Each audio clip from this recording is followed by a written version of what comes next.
ಯೂನಿಫಾರ್ಮನ್ನು wash ಮಾಡಿ ಅಲ್ಲೊಂದು ಇಲ್ಲೊಂದು ಇಟ್ಬಿಟ್ರೆ ಆ ಮಕ್ಕಳಿಗೆ ಸಿಗೋದೇ ಇಲ್ಲ. ಮಾರ್ನಿಂಗ್ ಟೈಮ್ ಆಗ್ತಾ ಇರುತ್ತೆ, ಬಟ್ ಆದರೆ ಅವರು ನಮ್ಮನ್ನ ಕೇಳ್ತಿರ್ತಾರೆ, ನಾವು ಅವರಿಗೆ ಹೇಳ್ತಾ ಇರ್ತೀವಿ.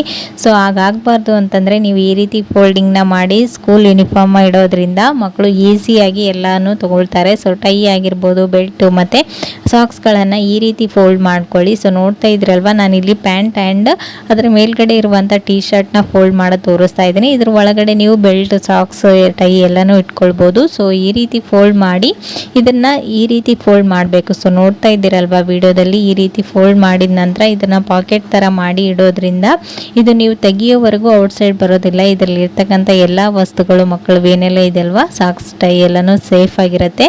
ನೀವು ಮಾರ್ನಿಂಗ್ ಮಕ್ಕಳು ರೆಡಿ ಆಗುವಾಗ ಈ ಒಂದು ಡ್ರೆಸ್ನ ಕೊಟ್ಟರೆ ಆಯಿತು, ಈಸಿಯಾಗಿ ಅವರು ತೊಗೊಂಡು ಹೋಗ್ತಾರೆ. ಸೊ ಆವಾಗನೇ ನಿಮಗೆ ಟೈಮ್ ಕೂಡ ಸೇವ್ ಆಗುತ್ತೆ ಮತ್ತು ಮಕ್ಕಳು ಕೂಡ ಆರಾಮಾಗಿ ಕರೆಕ್ಟ್ ಟೈಮಿಗೆ ಸ್ಕೂಲಿಗೆ ರೀಚ್ ಆಗ್ತಾರೆ.